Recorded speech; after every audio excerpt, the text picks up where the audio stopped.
Assalamualaikum warahmatullahi wabarakatuh.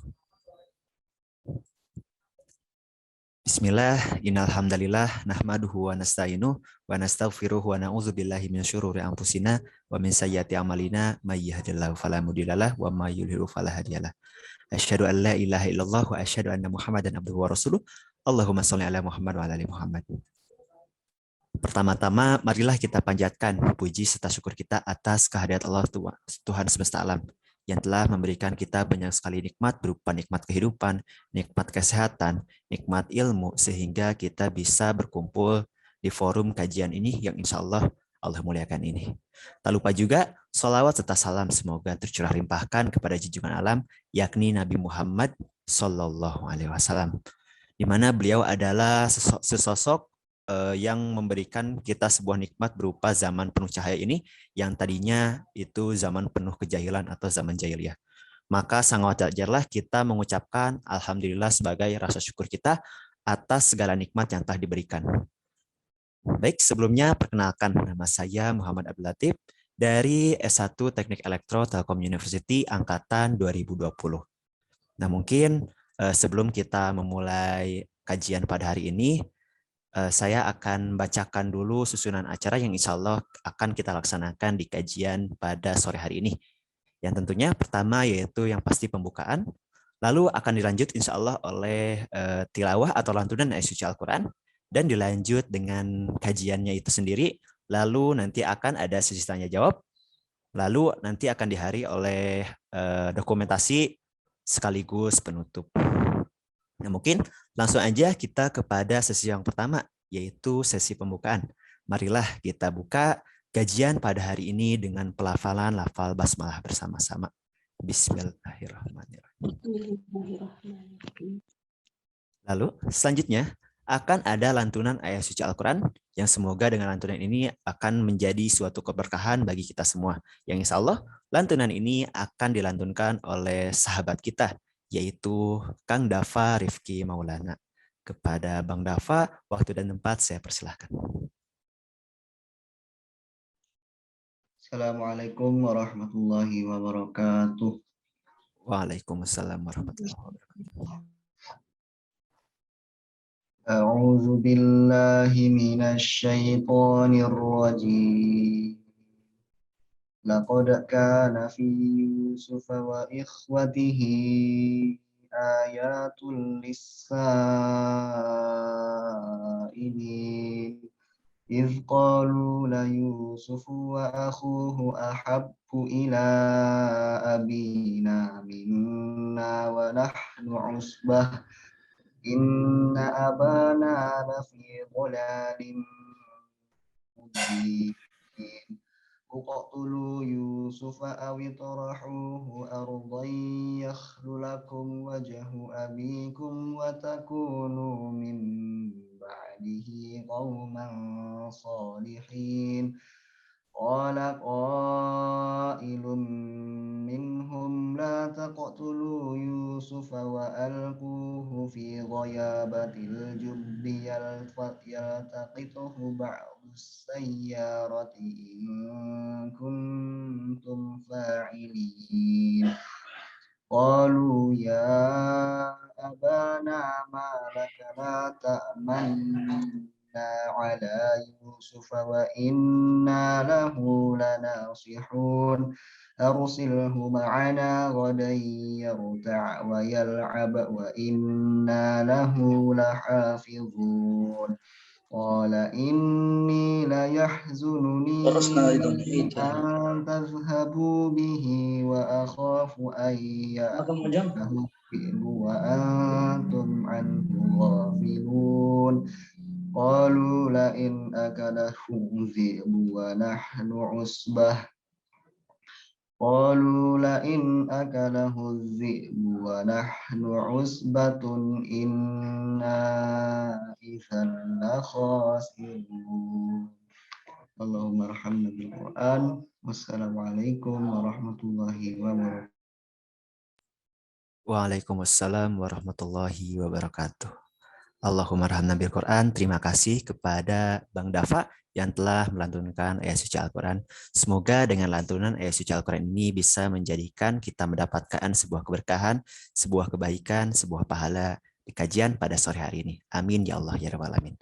Baik, selanjutnya akan ada kajian atau sesi utama kita ya, yaitu kajian yang insya Allah akan dibawakan oleh pemateri hebat kita, yaitu Ustadz Wido Supraha, dengan tema yaitu pentingnya niat baik dalam berbuat baik. Nah, mungkin langsung aja kita sapa dulu Ustadz Wido Suprahanya. Assalamualaikum Ustadz.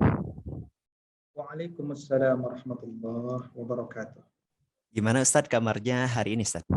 Alhamdulillah baik, mudah-mudahan semuanya juga berada dalam kesehatan ya. Amin, amin ya Allah ya Rabbal Alamin. Baik, mungkin langsung aja kita kepada sesi penyampaian materi yang insya Allah akan dibawakan oleh Ustadz Wido Supraha. Kepada Ustadz, waktu dan tempat saya persilahkan. Baik, terima kasih Al-Ah Muhammad Abdul Latif dan juga Al-Ah Dafa Rifki Maulana yang menyalakan videonya, dan sahabat muda semuanya yang juga dapat menyalakan videonya, tentu mudah-mudahan saya doakan diberkahi oleh Allah Subhanahu wa taala. Allahumma inna nas'aluka ilman nafi'an wa rizqan tayyiban wa amalan mutaqabbala. Allahumma anfa'na bima 'allamtana wa 'allimna bima yanfa'una wa zidna ilma. Uhayyikum jami'an bi tahiyyatil islamil khalidah wa tahiyyatul islamis salam.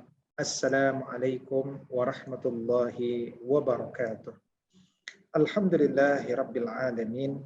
Wa bihi nasta'inu ala umurid dunya waddin. Asyhadu an la ilaha illallah wa asyhadu anna Muhammad Rasulullah.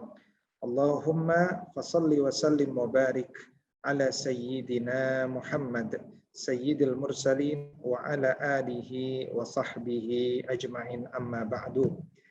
Sahabat semuanya yang mudah-mudahan dimuliakan oleh Allah Subhanahu wa taala. Alhamdulillah pada sore hari ini kita melanjutkan kajian fikih akhlak yang pada kesempatan sore hari ini kita mengkaji satu tema yang berjudul pentingnya niat baik dalam berbuat baik. Maka perbuatan baik disebut sebagai perbuatan ihsan, perbuatan amal soleh. Maka perbuatan amal soleh hendaknya diawali dengan niat yang baik. Niat yang baik saja tentunya juga tidak cukup, ya. Dia harus juga diikuti dengan cara-cara yang baik. Karena itulah kemudian kalau kita lihat Imam Ibn Katsir rahimahullah taala menjelaskan bahwa syurutu qubulil amal, ya, bahwa syarat diterimanya amal itu ada dua. Ya, yang pertama adalah ikhlasun niyah, yaitu mengikhlaskan niat karena Allah Subhanahu wa taala, dan yang kedua adalah mutaba'ah, mengikuti atau ittiba pada Nabi Muhammad sallallahu alaihi wasallam. Dan karena itu kita tidak sedang mengkaji mutaba'ah hari ini, kita tidak sedang mengkaji terkait tentang bagaimana amal soleh yang benar itu, tapi kita fokus pada mengkaji terkait tentang pentingnya niat baik dalam berbuat baik. Maka fokus pada niat baik itu sendiri yang akan kita kaji pada kesempatan hari ini. Ikhwani fiddin wa akhwati rahimani wa rahimakumullah. Kalau kemudian kita ingat satu pesan Nabi SAW yang tentunya kita telah hafal bersama-sama, ya. Bagaimana Nabi SAW pernah mengatakan innamal a'malu binniyat. Setiap amal itu bergantung pada niatnya. Ya, atau kemudian disebutkan juga, ya, atau dilanjutkan wa innama likulli imri'in ma nawa. Segala sesuatu itu dikembalikan pada apa yang diniatkan. Faman kanat hijratuhu ilallahi wa rasulih fahijratuhu ilallahi wa rasulih. Barang siapa yang hijrahnya adalah kepada Allah dan Rasulnya, maka hijrahnya pun akan kepada Allah dan Rasulnya. Barang siapa yang hijrahnya adalah karena mengejar dunia, ya, yaitu dunia yang dia sukai, awimra'atin yankihuha, atau wanita yang ingin dia nikahi, maka fahijratuhu ila ma hajara ilaih. hijrahnya itu pada apa yang dia hijrah kepadanya. Ini menunjukkan bahwa hijrahnya manusia itu hendaknya mengejar yang tinggi. Hijrahnya kita adalah karena hijrah itu amal soleh, ya. Maka kalau kita ingin beramal soleh, lakukanlah amal soleh yang bersih dari niat-niat selain karena Allah Subhanahu Wa Taala. Ya, jangan sampai kemudian kita hijrah dengan niatan-niatan yang yang bertentangan dengan kesolehan kita. Nah, tentu itu sebenarnya tidak diharapkan, ya. Dan kemudian Nabi Shallallahu Alaihi Wasallam menjelaskan terkait apa keutamaan kalau niat kita itu baik. Ya. Nah, ini satu pesan dari Nabi an Ibnu Abbas radhiyallahu anhuma anin Nabi Shallallahu Alaihi Wasallam, ya, bahwa Nabi Shallallahu Alaihi Wasallam dulu pernah bersabda, Innallaha katabal hasanati wassayyiati. Ya, Allah itu telah menetapkan kebaikan dan keburukan. Al-hasanat was-sayyi'at, yaitu menetapkan kebaikan-kebaikan dan tentunya menetapkan keburukan-keburukan. Summa bayyana zalika. Kemudian menjelaskan terkait tentang kebaikan dan keburukan. Faman hamma, ya, faman hamma. Maka barang siapa yang punya niat, punya hamma, ya, dia punya motivasi bihasanatin dengan kebaikan, ya, misalkan dia punya niat baik gitu ya, pengen niat melakukan satu kebaikan, falam ya'malha, tapi dia ternyata tidak jadi melakukannya, katabahallahu indahu hasanatan kamilatan, niscaya Allah telah menetapkan untuk dirinya di sisi Allah satu kebaikan yang sempurna, ya. Jadi satu kebaikan yang sempurna. Jadi kalau kita punya niat baik nggak jadi dilakukan, insya Allah kita sudah mendapatkan satu kebaikan yang sempurna. Berikutnya, wa in hamma biha fa'amilaha katabahallahu indahu asyra hasanatin ila sab'i mi'ati dhi'fin ila at'afin katsirah. Tapi kalau engkau punya semangat, punya motivasi, ya kan, untuk berbuat kebaikan, dan motivasi atau niatmu itu kemudian jadi diamalin, ya. Jadi akhirnya dilaksanakan. Maka apa yang Allah berikan kepada orang tersebut? Dia amal kebaikannya yang tadinya cuma satu kebaikan yang sempurna dilipat gandakan, ya, dilipat gandakan. Menjadi apa? Dilipat gandakan menjadi 10 kebaikan, ya, dilipat gandakan menjadi 10 kebaikan sampai kemudian diniatkan 10 kebaikan sampai beberapa kebaikan yang banyak, ya. Sampai berapa kali? Sampai 700 kali lipat, ya. Jadi, seperti dia melakukan kebaikan 700 kali lipat, ya. Jadi barang siapa yang dia melakukan, punya niat berbuat baik, kemudian jadi diamalin, ya, ini ada yang mencoret-coret. Baik, saya ulangin, ya.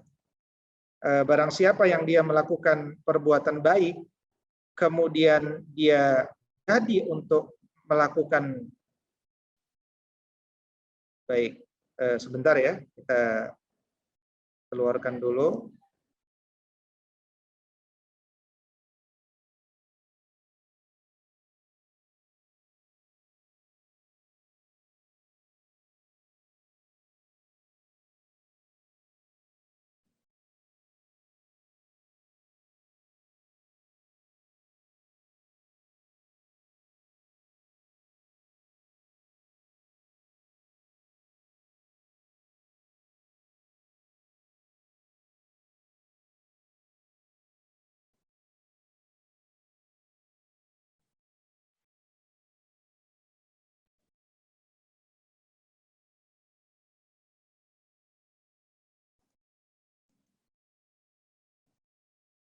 Iya, baik. Ada 3 orang saya keluarkan dari luar negeri, ya. Saya lanjutkan. Bismillahirrahmanirrahim.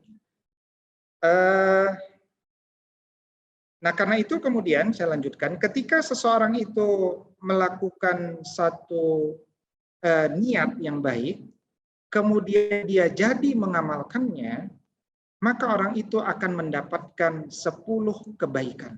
Ya, akan mendapatkan 10 kebaikan sampai dilipat gandakan hingga 700 kali lipat. Ya, sampai 700 kali lipat. Nah, ini keutamaan daripada kalau kita merealisasikan amal kita. Tetapi menariknya,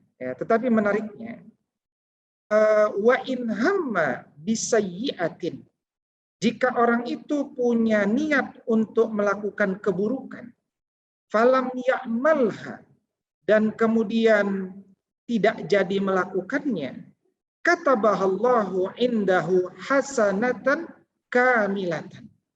Orang itu akan mendapatkan, akan mendapatkan apa?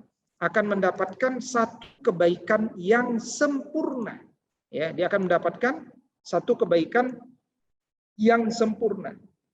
Kalau dia punya niat buruk tapi nggak jadi ngerjain, maka dia mendapatkan satu kebaikan yang sempurna. Karena nggak jadinya itu juga amal baik, gitu. Iya kan? Tetapi wa in hamma biha, kemudian fa'amilah, kalau kemudian dia melakukan satu dia melakukan satu niat ya yang buruk, kemudian melakukan keburukan itu, ya katabahallahu sayyi'atan wahidatan, ya kan, Allah mencatatnya telah melakukan satu keburukan saja, tidak ada kalimat kamilatan. Ini menarik ya sahabat semuanya, antara kalimat kamilatan dengan wahidatan, ya kan. Jadi sangat berkesan hadis ini bahwa Allah Subhanahu wa taala menginginkan kita ini masuk ke jannahnya Allah Subhanahu wa taala. Ya, sangat menginginkan kita ini masuk ke jannahnya Allah Subhanahu wa taala. Makanya pintu jannah dibuka lebar-lebar oleh Allah Subhanahu wa taala. Caranya apa? Dengan dengan menerima, ya, menerima semua perbuatan baik, hatta niat baik sekalipun. Niat baik saja itu sudah dicatat oleh Allah Subhanahu wa taala sebagai satu kebaikan yang sempurna. Ya, apa makna hamma? Apa fa in hamma secara substantif, ya? Kata Ibn Rajab Al-Hanbali rahimahullah taala, makna faman hamma maknanya adalah bertekad yang kuat. Ya. Hamma itu punya tekad yang kuat. Dia punya semangat ingin melakukan satu amalan tersebut. Jadi niatan seseorang bukan niatan sekedar angan-angan, ya, bukan niatan sekedar angan-angan yang kemudian pudar tanpa adanya tekad dan semangat. Ya. Jadi hamma itu adalah sesuatu yang sangat diinginkan. Ya, makanya agama mendorong kepada kita semuanya, ya, agama mendorong kepada kita semuanya agar apa? Agar punya tekad yang kuat dalam melakukan amal soleh. Ya, dalam satu hadis riwayat Imam Muslim, Nabi SAW mengatakan, "Man sa'alallahu syahadata bisidqi ballaghahu, yakni ballaghahullahu manazil asy-syuhada wa in mata ala firashihi." Ya. Jadi kalau ada orang yang berdoa pada Allah dan doanya betul-betul jujur kepada Allah, ya Allah, ya kan, matikan aku ya Allah dalam kondisi syahid di jalanmu, maka Allah akan memberinya kedudukan syahid meskipun nanti matinya dia di atas ranjang. Ya, meskipun dia nanti matinya di atas ranjang, Allah tetap memberikan dia seperti mati syahid.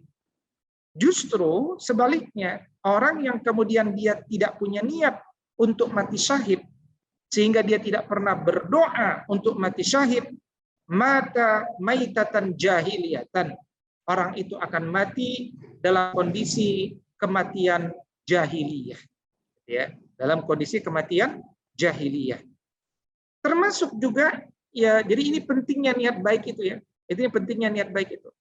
Di suatu ketika Sayyidah Aisyah radhiyallahu anha pernah mengabarkan kepada Rasulullah sallallahu alaihi wasallam, "Ma min amri'in takunu lahu salatu bilailin faghlabahu 'alaiha naumun illa kataballahu lahu ajra salatihi wa kana naumuhu shadaqatan 'alaihi. Tidaklah seseorang yang betul-betul punya tekad untuk bangun melaksanakan sholat malam, tapi ternyata dia ketiduran. Ketidurannya mengalahkan semangatnya untuk sholat malam. Maka Allah Subhanahu wa Ta'ala tetap mencatat pahala sholat malam untuk orang tersebut, dan tidurnya tadi dianggap sedekah baginya. Masya Allah. Jadi sekedar niat yang serius untuk dapat melaksanakan sholat tahajud saja itu sudah diganti oleh Allah Subhanahu wa Ta'ala, ya kan, dengan balasan yang luar biasa, ya, dengan balasan yang luar biasa, yaitu dicatat pahala sholat malam untuknya. Apalagi kalau orang-orang itu betul-betul bisa sholat malam, tentunya pahalanya jauh lebih besar lagi. Nah, karena itulah Abu Darda, ya, itu pernah mengatakan, ya, Abu Darda dulu pernah mengatakan, ya, barang siapa yang dia mendatangi ranjangnya, kemudian dia berniat ingin sholat malam, tapi sayangnya, yaitu tidurnya telah mengalahkannya, hingga akhirnya dia pun bangun ketika subuh, maka akan dicatat sebagai kebaikan apa yang dia telah niatkan.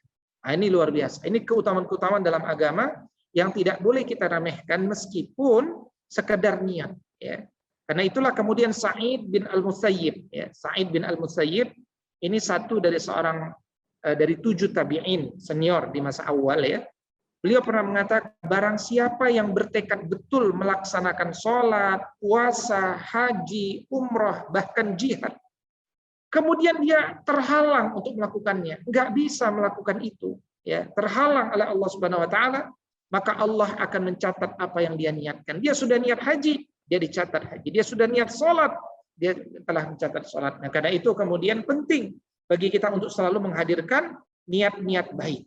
Ya, karena itu Al-Imam Al-Juwaini atau Al-Juwani, Abu Imran Al-Juwani, beliau pernah mengatakan, ya, bahwa malaikat pernah berseru, catat bagi si fulan amalan ini, catat bagi dia. Ya, maka kemudian dijawab, wahai Rabb, sungguh si fulan itu nggak beramal apa-apa, apa yang mau dicatat? Kata Allah Subhanahu wa Ta'ala, dia mendapatkan yang dia niatkan. Kan dia punya niat. Coba lihat niat dia. Nah, ini penting. Bagaimana niat itu ternyata juga ditunggu oleh Allah Subhanahu wa Ta'ala, dilihat oleh Allah Subhanahu wa Ta'ala. Ya, karena itu ada seorang ulama salaf pernah berkata, bertekad untuk melakukan kebaikan itu sudah seperti orang yang melakukannya. Ya, jadi kalau kita punya semangat saja untuk melakukan kebaikan, itu sudah sama seperti orang yang melakukannya. Makanya hadirkanlah semangat, ya, untuk melakukan satu kebaikan itu. Baik, berikutnya masih terkait tentang keutamaan niat baik. Ya. Jadi dalam satu riwayat Nabi SAW pernah mengatakan, innamad dunya li arba'ati nafarin. Ya, dunia itu milik 4 kelompok, 4 golongan. Jadi bukan 4 kasta, tapi 4 golongan. Ya. Kita bisa milih 4 dari 4 golongan ini. Ya, yaitu yang pertama adalah, ya, adalah abdin razaqahullahu malan wa ilman fahuwa yattaqi fihi rabbah. Orang yang dia dikasih ilmu, ya kan, dikasih harta, dia juga bertakwa kepada Allah, ya kan, wa yasilu fihi rahimahu, dia sambung tali silaturahim dengan kerabatnya, wa ya'lamu lillahi fihi haqqa, dan dia sudah tahu hak Allah, ya, pada harta tersebut, ya, fahadza bi afdali al manazil. Orang ini adalah orang yang keutamaannya paling utama di sisi Allah Subhanahu wa Ta'ala. Berikutnya, wa 'abdin razaqahullahu ilman wa lam yarzuqhu malan fahuwa shadiqun niyah. Yaqul law anna li malan la 'alimtu bi 'amali fulanin fahuwa bi niyyatihi fa ajruhuma sawaun.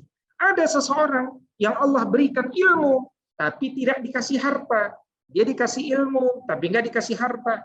Kemudian dia berkata, ya Allah, kalaulah aku punya harta, aku akan melakukan amalan seperti amalan si fulan. Karena niat baiknya itu, dia dan orang pertama pahalanya sama, gitu ya.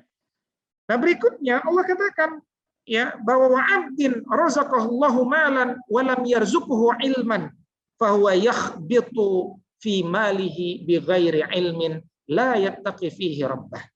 Ada seseorang yang Allah berikan harta tapi tidak dikasih ilmu, lalu dia habiskanlah harta tersebut tanpa bertakwa kepada Allah, tidak menyambung tali silaturahim, tidak tahu hak Allah pada harta itu, maka orang ini kedudukannya paling buruk di sisi Allah.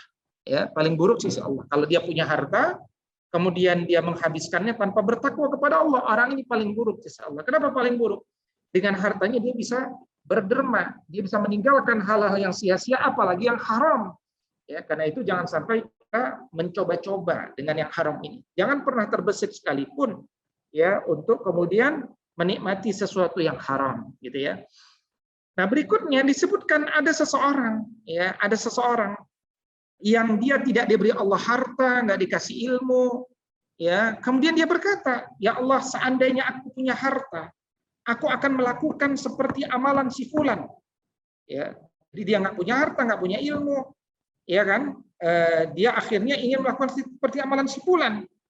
Ya, karena niat buruknya itu keduanya sama dalam dosa. Ya, sama dengan dalam dosa. Nah, ini adalah merupakan keutamaan daripada niat baik seseorang. Ya, ini adalah keutamaan daripada niat baik seseorang yang kemudian karena itulah kemudian marilah kita selalu mengingat pembicaraan hati, ya, selalu mengingat pembicaraan hati kita seperti apa. Ya, jadi pembicaraan hati itu tidak termasuk hamma. Ya, yang dimaksud dengan hamma adalah itu tekad untuk mengerjakan sesuatu. Ya, tetapi tiba-tiba datang malas, dia pun tidak melakukan seperti yang ini dicatat kebaikan yang sempurna. Ya, jadi kalau dia punya tekad untuk melakukan sesuatu, tapi kemudian dia malas, kemudian dia tidak melakukan, maka yang ini saja itu sudah dicatat sebagai kebaikan yang sempurna. Ya. Sudah dicatat sebagai kebaikan yang sempurna. Nah, karena itu ketika kita bicara niat baik, maka waspadailah niat buruk. Ya kan? Waspadailah niat buruk. Ya, jangan sampai contoh hadis ini, ada seseorang yang berniat buruk ingin membunuh saudaranya, ya. Kata Nabi SAW, idal taqal muslimani yakni bi sayfayhima ya fal qatilu wal maqtulu finnar. Ya, faqultu ya Rasulullah hadzal qatil fama balul maqtul? Qala innahu kana harisan ala qatli sahibihi. Kalau ada dua orang muslim bertengkar dengan pedangnya, maka terjadilah peperangan di antara mereka berdua, kemudian terjadi pembunuhan, maka orang yang membunuh dan orang yang terbunuh semuanya sama-sama berada di nerakanya Allah Subhanahu wa taala. Maka aku pun bertanya, wahai Rasulullah, wajar kalau yang membunuh masuk neraka. Tapi bagaimana gerangan yang terbunuh? Nah, kata Nabi SAW, dia kebetulan lagi apes saja, kira-kira begitu. Kenapa? Sebenarnya dia itu berambisi untuk membunuh sahabatnya, tapi belum dibunuh, dia sudah terbunuh. Karena itu hati-hati dengan niat buruk, ya, hati-hati dengan niat buruk. Ya, suatu ketika, ya, an Jabir, ya, qala kunna ma'an Nabi sallallahu alaihi wasallam fi ghazatin faqal. Ya, dulu aku pernah berada dalam satu peperangan bersama Nabi sallallahu alaihi wasallam, yaitu perang Tabuk. Ya, inna bil madinati, kata Nabi, la rijalan ma sirtum masiran wa la qata'tum wadiyan illa kanu ma'akum, yakni habasahumul marad, ya. Jadi sungguh saat ini, ya, ada orang-orang yang enggak ikut kita di perang Tabuk. Mereka ini di kota Madinah enggak ikut kita. Ya, jadi ada beberapa orang yang enggak ikut melakukan perjalanan perang. Tidak ikut kita dalam menyeberangi lembah, menuruni lembah. Tapi pahala mereka sama dengan pahala kalian. Nah, kenapa itu bisa terjadi? Padahal mereka tidak ikut berperang. Ini semua terjadi karena ya mereka memiliki uzur, ya, yaitu berupa uzur syahid. Ya, ini menunjukkan betapa pentingnya niat baik itu selalu kita hadirkan, meskipun Allah Subhanahu Wa Taala membatasi kita. Ya, meskipun Allah Subhanahu Wa Taala membatasi kita. Ya, karena itu kemudian ya ini satu hadis juga yang senada ketika Nabi mengatakan jika maridul abdu aw safar kutiba lahu mislu ma kana ya'malu muqiman sahihan. Jika salah seorang sakit atau bersafar, maka dia dicatat mendapatkan pahala seperti ketika ia dalam keadaan mukim, tidak bersafar, atau ketika sehat, ya. Jadi kalau ada seseorang itu sakit atau sedang berada dalam perjalanan, dia terus dicatat mendapatkan pahala seperti ketika ia dalam keadaan mukim, ya. Misalkan orang itu selalu rajin sholat, ya orang itu selalu rajin sholat, ya, tapi suatu ketika dia tidak bisa sholat, kenapa? Karena mungkin dia sedang sakit atau sedang safar, maka orang itu tetap mendapatkan pahala, ya. Makanya disebutkan kata Nabi SAW, ya, orang itu terhalang karena sakitnya, ya, orang itu terhalang karena sakitnya, ya. Nah, karena itulah kalau seandainya tidak sakit, niscaya mereka akan membersamai kita, gitu, ya. Dan karena itu, ya, kenapa menjaga niat baik itu sebuah keutamaan? Karena fahuwa biniyatihi fa ajruhuma sawaun, ya. Jadi bahwa hal tersebut sesuai niatnya dan ini akan sama dalam pahala niatnya, ya. Dia akan sama dalam pahala niatnya. Jadi dia sesuai dengan niatannya dan akan sama dalam pahala niatnya. Nah, itu yang disebut sebagai selalu menjaga niat baik dalam amaliyah kita itu, ya. Nah, tapi sekedar niat baik saja sebenarnya tidak cukup, gitu, ya. Jadi ada mengingatkan, ya, kepada kepada Abdullah ibn Mas'ud, ya. Ada orang menegaskan kemauannya kepada Abu Abdurrahman, ya, ini Abdullah ibn Mas'ud. Ya, kata mereka, wallahi ya Aba Abdurrahman, ma aradna illal khair. Demi Allah, wahai Abu Abdurrahman, yakni Abdullah ibn Mas'ud, kami tidaklah menginginkan selain cuman kebaikan saja. Kami nggak ingin yang lain. Kami cuman ingin kebaikan saja, kata Abdullah ibn Mas'ud, kata orang-orang kepada Abdullah ibn Mas'ud. Ya, tetapi apa yang disebutkan, ya, wa kam min muridin lil khairi lan yusibah. Betapa banyak, ya, murid, ya, berapa banyak murid, ya, wa kam min murid, dan berapa banyak murid, itu orang-orang yang punya kehendak ingin apa? Lil khair, mendapatkan kebaikan, lan yusibahu. Dia tidak mendapatkan kebaikan itu. Ya, kenapa? Karena orang ini berniat baik, tapi cara mereka beribadah itu tidak mengikuti tuntunan daripada Nabi Shallallahu Alaihi Wasallam. Nah, ini hal yang penting, gitu, ya. Nah, berikutnya juga disebutkan oleh Nabi Shallallahu Alaihi Wasallam, ya, atau disebutkan oleh Al-Imam Ibn Rajab Al-Hanbali dalam Jami'ul Ulum wal Hikam, bahwa innal amal idza kana khalisan wa lam yakun sawaban, ya, yang namanya amalan jika niatannya ikhlas tapi tidak benar, enggak diterima, kata Ibn Rajab. Sama halnya jika amalan tersebut benar tapi tidak ikhlas, juga tidak diterima. Maka amalan yang diterima itu adalah amalan yang dilakukan jika dia ikhlas dan benar. Yang namanya ikhlas berarti niatannya untuk menggapai ridha Allah. Itu ikhlas. Dia tidak maju bertambah semangat karena ujian manusia. Dia tidak mundur karena kemudian celaan manusia.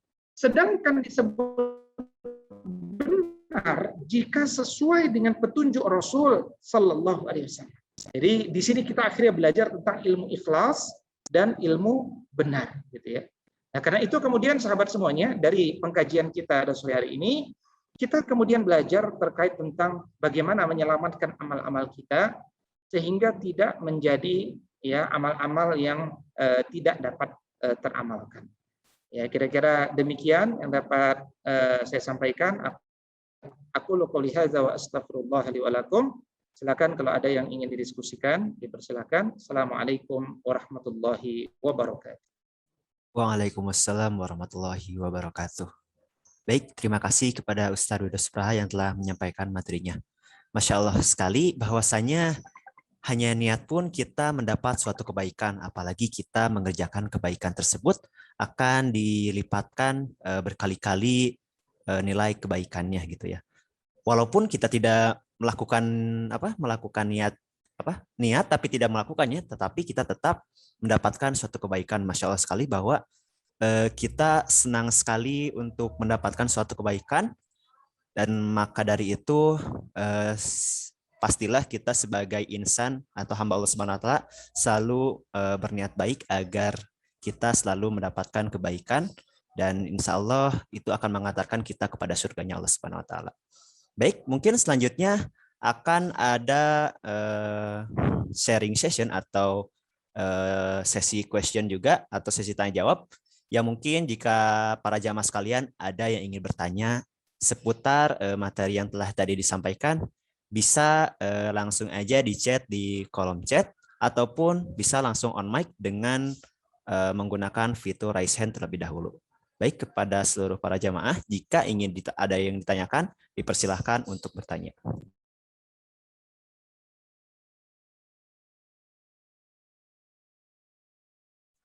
Oke, baik. Ustadz, ini ada yang bertanya, izin bertanya Ustadz. Setiap beramal soleh, setan pasti berbisik-bisik untuk ujub akan amalan kita. Bagaimana meminimalisir itu Ustadz, dan bagaimana menghindari godaan-godaan tersebut? Mungkin kepada Ustadz, mangga dijawab. Ya, baik. Munculnya katakan sum'ah, ingin amalnya didengar, ya, kemudian ujub, bangga diri, ria, ingin dilihat oleh orang. Ya, ini kan ujian-ujian dalam amal. Ya, ujian-ujian dalam amal. Karena itu bagaimana caranya menghindari ujub ini adalah caranya dengan menguatkan apa yang sering kita baca, yaitu iyyaka na'budu, hanya kepadamu kami menyembah, hanya wa iyyaka nasta'in, dan hanya kepadamu kami memohon pertolongan. Ya. Ya, karena itu sifat ujub, ya, sifat i'jab, ujub, ya, itu buruk. Dia akan membawa kita pada jurang kebinasaan. Ini harus kita takuti. Ya, kenapa? Nabi SAW dulu pernah mengatakan salasun muhlikatun. Ada 3 hal yang dapat membawa manusia pada jurang kebinasaan. Yang pertama apa? Suhun muta'un, ya, wa hawaun muttaba'un, wa i'jabul mar'i binafsi. Yakni dia tamak lagi kikir, ya, pelit lah kira-kira. Yang kedua, dia mengikuti hawa nafsu yang selalu mengajaknya pada keburukan. Nah, ini akan membawa pada jurang kebinasaan. Dan yang ketiga adalah ujub, ya, wa i'jabul mar'i binafsihi. Dia takjub pada dirinya sendiri, ya. Dia takjub pada dirinya sendiri. Nah, karena itulah kemudian kita hendaknya selalu menguatkan eksistensi kita, ya, atau hubungan kita kepada Allah Subhanahu wa taala, ya, dengan cara apa? Dengan banyak berdoa kepadanya, ya, dengan membaguskan salat-salat kita dan seterusnya. Ya, makanya kemudian suatu ketika Nabi SAW mengatakan, laulam takunu tuznibuna khasyitu alaikum ma huwa akbaru min dzalikal ujbal ujbah. Ya, jadi kalian itu tidak berdosa, maka aku takut kalian ditimpa dengan perkara yang lebih besar daripada tidak berdosa itu ujub gitu ya. Kenapa? Kalau orang itu sudah merasa baik, ya, mulai bergerak menjadi merasa lebih baik, ya. Makanya suatu ketika Sayyidah Aisyah pernah bertanya, siapa sih orang yang terkena ujub itu? Kata Nabi SAW, ujub itu adalah jika dia memandang bahwa ia telah menjadi orang yang baik. Nah, orang itu disebut sebagai ujub, ya. Nah, karena itu, ya, kata Wahab bin Munabbih dulu, hati-hati. Ada 3 hal yang ingin kusampaikan kepada kalian, kata beliau. 1, waspadailah hawa nafsu yang dituhankan. Yang kedua, teman-teman yang jahat. Dan yang ketiga adalah ujub dengan diri sendiri. Ujub dengan diri sendiri. Nah, karena itu kita boleh berdoa kepada Allah, misalkan dengan doa Allahumma inni a'udzubika min munkaratil akhlaqi wal a'mali wal ahwa. Ya Allah, aku berlindung kepadamu dari buruknya amal, ya, dari buruknya amal, dan dari buruknya hawa nafsu. Ya, demikian. Wallahu a'lam bishawab. Baik, itulah jawabannya. Semoga bisa menjawab. Nah ini Ustadz, langsung aja kepada pertanyaan selanjutnya. Soalnya ini alhamdulillah udah banyak. Ternyata para jamaah kita sangat antusias akan materi kita pada hari ini. Nah mungkin untuk pertanyaan selanjutnya, izin bertanya Ustadz. Jika kita berbuat baik, sering menggunakan istilah enggak enak. Kalau enggak enak, kalau enggak ngasih, dan lain-lain. Nah mungkin ini pertanyaannya, gimana berbuat baik tapi enggak enakan gitu Ustaz. Nah, mungkin kepada Ustaz bisa menjawab. Iya, bismillahirrahmanirrahim. Tidak enak itu saya kira adalah sifat manusiawi yang tidak bisa dihilangkan. Maka itu menggerakkan untuk melakukan satu amalan. Tapi sebelum kita bergerak lebih lanjut, segera buru-buru evaluasi. Supaya apa yang kita lakukan, bantuan kita, kalimat kita, dan seterusnya, itu sia-sia dalam pengertian tidak memberikan kemanfaatan bagi akhirat kita, gitu ya. Nah, karena itu pastikanlah supaya dia bisa bermanfaat untuk kita, maka buang. Setelah kita tahu bahwa ada perasaan tidak enak, buang perasaan itu. Aku membantu saudaraku bukan karena tidak enak, bukan karena juga nanti dapat mampir ke sana dan ke sini, ya, tetapi murni aku melakukan ini hanya untuk mengharapkan Allah Subhanahu wa taala. Jadi perbaharui niat ya senantiasa, ya perbaharui keikhlasan, ya orang itu tentu keikhlasan akan semakin diuji dan semakin diuji. Ya karena itu kemudian jagalah niat-niat kita, jagalah kelurusan amal-amal kita sehingga kemudian kita senantiasa dapat berlindung kepada Allah Subhanahu wa taala. Ya, saya kira demikian. Wallahu a'lam. Baik, terima kasih Ustadz. Itulah jawabannya, semoga bisa menjawab. Ini ada pertanyaan lagi Ustadz. Ustadz mau tanya tentang hadis orang yang berniat mati syahid akan dinilai syahid meski mati di tempat tidurnya. Apakah maksudnya jihad di sini perang di medan jihad atau yang lainnya? Apakah itu juga berlaku untuk wanita? Mungkin kepada Ustadz, mangga dipersilahkan. Ya, jadi bismillahirrahmanirrahim. Siapapun laki-laki dengan perempuan, mereka punya potensi yang sama. Mereka setara di hadapan Allah, sama-sama bisa mendapatkan gelar mujahid itu. Meskipun cara-caranya terkadang berbeda. Wanita misalkan, ya terdapat pintu-pintu jihadnya, seperti misalkan dengan haji atau umroh, dengan melahirkan anak dan seterusnya, gitu ya. Nah, jadi karena itu kemudian terkait tentang hadis tersebut tadi, ya kalau kemudian dia telah berdoa kepada Allah minta diwafatkan dalam kondisi syahid di jalan Allah, tapi ternyata ya kan Allah tidak menemukan dia dengan medan jihad, artinya tidak ada kesempatan bagi kita untuk meraih jannah itu, ya karena pintunya belum kebuka. Tapi dia punya niat terus. Nah, inilah kajian kita sore ini, memberikan satu keutamaan bagi orang yang punya niat, tetapi niatnya itu tidak bisa dia realisasikan karena keterbatasan-keterbatasan yang ada tadi. Ya, demikian. Wallahu a'lam. Baik, terima kasih kepada Ustadz. Itulah jawabannya, semoga bisa menjawab. Ini ada pertanyaan lagi Ustadz. Izin bertanya, Ustadz, apakah tolak ukur jika niat kita sudah karena Allah Subhanahu wa taala? Demikian, mangga kepada Ustadz. Saya kira apa yang disampaikan oleh Ibn Rajab Al-Hanbali ya dalam Jami'ul Ulum wal Hikam, bahwa min thawabil hasanah al-hasanata tamhu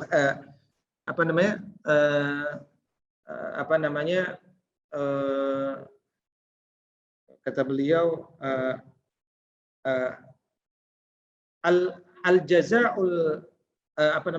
al-jazaa'ul hasanah al-hasanatu ba'dah, ya wal jazaa'us sayyi'ah as-sayyi'atu ba'dah. Jadi balasan satu kebaikan adalah dia dimudahkan untuk melakukan kebaikan berikutnya, dan balasan keburukan adalah dia dimudahkan untuk melakukan keburukan berikutnya. Makanya ketika orang itu mampu berbuat kebaikan, ya, ada suatu ketika dulu Abu Dzar radhiyallahu taala anhu pernah menkisahkan bahwa di masa Nabi SAW dulu pernah ditanya tentang orang yang berbuat kebaikan. Ya, kemudian orang-orang memuji orang tersebut. Ya, apa kata Nabi SAW? Tilka ajilu bushra al-mu'min. Itu adalah kabar gembira yang disegerakan bagi orang-orang beriman. Nah, itu kata Nabi adalah kabar gembira yang disegerakan.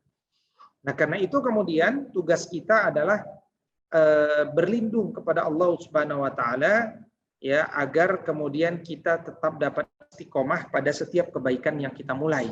Dan kita lihat kalau ternyata setelah melakukan kebaikan kita jadi lebih dimudahkan untuk melakukan kebaikan berikutnya, mudah-mudahan kita ini termasuk orang yang bagus qalbunya dan diterima oleh Allah Subhanahu wa taala amal-amal kita. Demikian, wallahu a'lam. Baik, terima kasih Ustadz atas jawabannya. Semoga bisa menjawab. Ini ada pertanyaan dari Ustadz dari Toro Yudhistiro. Afwan Ustadz bertanya, bagaimana ketika beramal di awal niat lurus karena Allah, namun di tengah-tengah setelah melakukan menjadi ujub, bagaimana pahala amal tersebut dan bagaimana kiat menjaga niat dalam beramal tersebut? Dalam sholat ya maksudnya?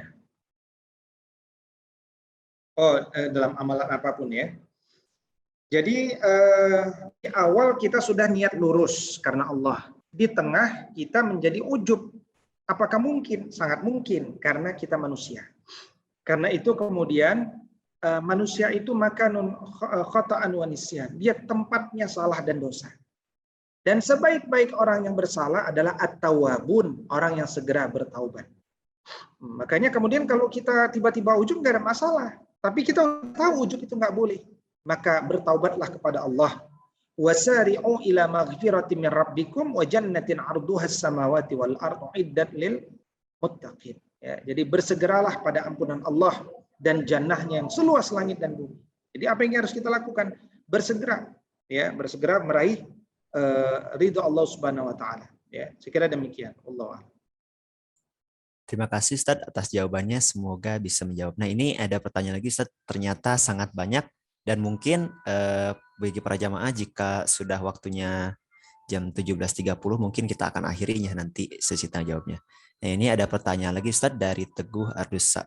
Izin bertanya Ustadz, jikalau kita berniat melakukan suatu amal kebaikan, sejauh amal ini belum dikerjakan, ada godaan untuk mencederai amal tersebut dengan niatan lain seperti riya, ujub, dan harapan-harapan duniawi. Kemudian kita sadar dan berusaha meluruskan kembali apakah status amal ini masih tetap sempurna ketika dikerjakan, walaupun di perjalanan ada pikiran yang tidak baik tadi, Ustadz. Jazakallah khair. Mungkin kepada Ustadz, mangga dipersilakan. Ya, bismillahirrahmanirrahim. Hari ini kita belajar, jangankan beramal, niat buruk saja nggak jadi dilakukan, ya Allah membalasnya dengan satu kebaikan, ya kamilatan, yang sempurna. Ya, jadi kalau pertanyaannya apakah bisa sempurna, ya niat buruk saja itu dibalas Allah dengan satu kebaikan yang sempurna. Apalagi kalau kita kemudian berhasil melaksanakannya, meskipun terkadang kita terpleset karena punya niatan yang lain, maka tetap ketika kita segera telah bertaubat kepada Allah, kita akan mendapatkan yang besar dari Allah Subhanahu wa taala. Kita akan mendapatkan yang besar. Nah, karena itu kemudian selalulah kita berhati-hati, apalagi riya itu kan syirik kecil ya. Riya itu syirik kecil. Ada satu doa dari Nabi sallallahu alaihi wasallam, ya Allahumma inni a'udzubika an usyrika bika wa ana a'lam wa astaghfiruka mimma la a'lam. Ya Allah, aku berlindung kepadamu dari berbuat syirik dalam keadaan tahu, dan saya memohon ampun kepada Allah dari apa yang saya tidak ketahui. Nah, ini satu hadis dari Imam Al-Bukhari dalam Al-Adab Al-Mufrad ya. Jadi kadang-kadang kita tidak sadar ya melakukan kesyirikan kecil itu. Nah, doa ini bagus dibaca supaya mudah-mudahan kita terhindar. Demikian, wallahu a'lam. Baik, itulah jawabannya. Semoga bisa menjawab. Nah, ini ada pertanyaan lagi, Ustadz. Adakah ukuran ikhlas itu, Ustadz, baik secara fisik ataupun di kolbu kita? Ya, jadi ikhlas ini satu amaliyah yang memang tidak mengharapkan apapun kecuali ridha Allah. Karena itu orang yang ikhlas itu dia akan terus saja bergerak. Ya. Cirinya dia nggak pernah berhenti sampai dia selesai. Ya, sampai dia selesai. Ya, dia tidak pernah berhenti. Kenapa? Karena Allah Subhanahu Wa Taala telah menegaskan keutamaan ikhlas ini. Ya kan? Wa ma umiru illa liya'budullaha mukhlishina lahuddina unafa wa yuqimus salata wa yu'tuz zakata wa dzalika dinul qayyimah. Mereka itu tidak disuruh kecuali ikhlas kepada Allah, dengan menyempurnakan dengan ketaatan kepada Allah, ya. Nah, karena itu kemudian penting ya bagi kita untuk menjaga keikhlasan kita, ya. Apalagi kemudian Allah telah mampu ya apalagi Allah Subhanahu Wa Taala mengetahui ya apa yang ada di dalam hati kita, gitu kan. Makanya disebutkan kul intukhfu ma fi sudurikum aw tubduhu ya'lamullah. Katakan jika kamu menyembunyikan apa yang ada di dalam hatimu atau apa yang engkau dilahirkan, pasti Allah akan mengetahui. Ya, pasti Allah akan mengetahui. Nah, demikian ya, wallahu a'lam. Baik, terima kasih Ustadz atas jawabannya. Semoga ini bisa menjawab. Lalu ada juga pertanyaannya Ustadz, izin bertanya. Pernah dengar kalau kita tidak melakukan suatu ibadah karena takut riya, justru itu sudah termasuk riya. Mohon dijelaskan Ustadz. Baik, mungkin kepada Ustadz, mangga di... Iya, benar sekali. Itu adalah kalimatnya daripada Fudail bin Iyad. Ya. Fudail bin Iyad. Ya. Jadi kalau kita ingin melakukan sesuatu tapi enggak jadi, contoh kita ingin berinfak, ya kan? Kita ingin berinfak, tapi aduh nggak enak nanti kelihatan orang lain, riya, ya kan? Nah maka kemudian kalau kita enggak jadi, justru kita riya. Tapi kalau kita jadi, berarti kita syirik. Jadi kita syirik. Jadi syirik itu apa kan? Melakukan sesuatu bukan karena Allah. Nah, jadi cuma dua itu. Nah, kalau begitu apa pilihannya? Cuma satu. Perbaharui niat, istighfar kepada Allah, bismillahirrahmanirrahim, lakukan satu perbuatan baik. Nah, demikian. Wallahu a'lam. Baik, terima kasih Ustadz. Ini ada pertanyaan lagi. Izin bertanya Ustadz, dalam berniat untuk kebaikan padahal kita sedang menutup aib dan sebagainya, sehingga kita memilih diam. Bagaimana menyampaikan kepada yang bersangkutan bahwa kita sebetulnya sedang menutup aibnya. Makanya kita berdiam dan dalam hati kita berniat untuk kebaikan diri sendiri dan juga tidak ingin merepotkan orang lain. Karena pernah dengan diamnya kita mengakibatkan beberapa orang kecewa karena ketidaktahuan niat kita. Mungkin kepada Ustadz, mangga dijawab. Iya, jadi kita menutupi aib kita, ya, dan tidak membuka aib kita itu adalah sunnah yang mulia. Ya, jadi ketika kita menutupi aib kita itu menunjukkan bahwa kita telah mengidentifikasi kesalahan kita, dan itu luar biasa. Banyak orang yang kemudian ya kalau istilahnya dari Abu Hurairah radhiyallahu taala anhu itu ya beliau pernah berkata ya bahwa banyak orang bisa melihat kotoran kecil di mata saudaranya, tapi dia nggak bisa melihat kayu besar yang ada di mata. Nah, itu keutamaan orang-orang yang bisa membaca aibnya. Nah, karena itu aib itu nggak perlu diceritakan, ya, nggak perlu diceritakan. Tapi juga jangan sampai mengubah perilaku kita menjadi sesuatu yang akhirnya tidak nyaman, padahal itu tidak masuk dalam koridor-koridor yang qat'i, ya. Misalkan tadi, ya, akhirnya orang itu berdiam diri karena nggak ingin merepotkan dan seterusnya. Ya, saya kira demikian. Allah. Baik, terima kasih Ustadz atas jawabannya. Semoga bisa menjawab, dan ini mungkin akan menjadi pertanyaan terakhir pada sore hari ini. Mungkin jika ada para jamaah yang ingin bertanya bisa dipertanyakan di minggu depan, insya Allah akan ada lagi. Nah, izin bertanya Ustadz, ketika membuat SIM A saya gagal dalam ujian praktek. Kemudian teman menawarkan jalur cepat, niatnya baik katanya, daripada bolak-balik praktek dan gagal terus. Asal saya harus membayar sejumlah uang 600.000. Pertanyaannya, apakah zaman sekarang yang dimaksud niat baik saja cukup menjadi kebaikan semua? Mungkin kepada Ustadz, mangga dipersilahkan. Ya, bismillahirrahmanirrahim. Zaman hari ini sama dengan zaman di masa lalu. Sebagaimana Abdullah bin Mas'ud tadi mengatakan dalam slide saya, niat baik saja tidak cukup. Ya, syurutu qubulil amal, syarat diterimanya amal ada 2. Yang pertama adalah ikhlasun niyyah, niat yang ikhlas karena Allah. Yang kedua mutaba'ah. Dia harus mengikuti Rasul sallallahu alaihi wasallam. Saya pribadi ketika SIM C saya habis, saya ikut ujian ulang, ya, dan nggak lulus. Berapa kali nggak lulusnya? 5 kali nggak lulus. Itu SIM C itu ya, motor jatuh gitu kan. Karena motornya saya nggak biasa. Ya sudah, nikmati saja. Ya, nikmati. Ya, jadi jangan sampai kemudian kita melanggengkan penyuapan kepada oknum-oknum tertentu, ya kan? Nah, jadi cara penyuapan itu nanti masuk pada bab riswah, ya, dan itu sesuatu yang harus kita hindari. Wallahu a'lam. Baik Ustadz, terima kasih atas jawabannya. Semoga itu bisa menjawab pertanyaan para jamaah sekalian. Nah, mungkin karena waktu tidak memungkinkan untuk melanjutkan sesi tanya jawab kembali, kita cukupkan sesi tanya jawab. Jika para jamaah sekalian ada yang ingin ditanyakan kembali, insya Allah kita akan mengadakan kajian lagi di minggu depan, Senin sore. Dan insya Allah mungkin bagi teman-teman, bagi para jamaah sekalian juga, jika ingin info lebih lanjut akan kajian-kajian yang akan diadakan oleh Masjid Syamsul Ulum, bisa di-follow dan bisa diikuti Instagram kami Masjid Syamsul Ulum. Dan bisa juga para jamaah sekalian melihat YouTube kami Masjid Syamsul Ulum. Nah, mungkin untuk acara selanjutnya yaitu akan ada doa penutup. Mungkin kepada Ustadz Wido Supraha yang memimpin doa, dipersilahkan. Baik.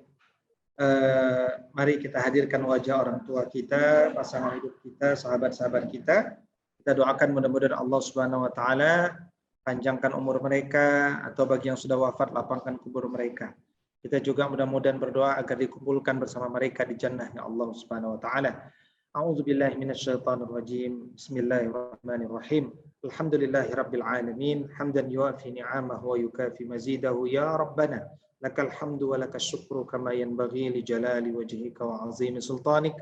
Allahumma salli ala sayyidina Muhammad. Allahumma rabbana taqabbal minna innaka antas samiul alim wa tub alaina innaka antat tawwabur rahim. Allahumma inna na'udzubika min munkaratil akhlaqi wal a'wali wal a'mali wal ahwa. Allahumma inna nas'aluka ridhaka wal jannah wa na'udzubika min sakhatika wan nar. Allahumma rabbana atina fid dunya hasanah wa fil akhirati hasanah wa qina azaban nar. Walhamdulillahi rabbil alamin. Terima kasih kepada Ustadz Wido Supraha yang telah bersedia untuk memimpin doa. Semoga doa kita diijabah oleh Allah Subhanahu wa taala. Dan juga saya ucapkan terima kasih kepada Ustadz Wido yang telah hadir di tengah-tengah kita untuk menyampaikan materi hebat pada hari ini, yang semoga dengan ilmu yang kita dapatkan bisa menjadikan kita mendapat kebaikan, mendapat keberkahan, dan mendapat pahala di sore hari ini. Dan terima kasih juga kepada para jamaah sekalian yang telah menyempatkan hadir. Semoga ilmunya dapat bermanfaat bagi kita semua. Sekian dari saya dan panitia. Mohon maaf apabila banyak sekali kesalahan dan kekurangan selama kami menjadi panitia di kajian pada hari ini. Sekian, wassalamualaikum warahmatullahi wabarakatuh. Waalaikumsalam warahmatullahi wabarakatuh. Jazakumullah khairan. Barakallah. Waalaikumsalam Ustaz. Jazakallah Ustaz. Cukup. Waalaikumsalam. Waalaikumsalam.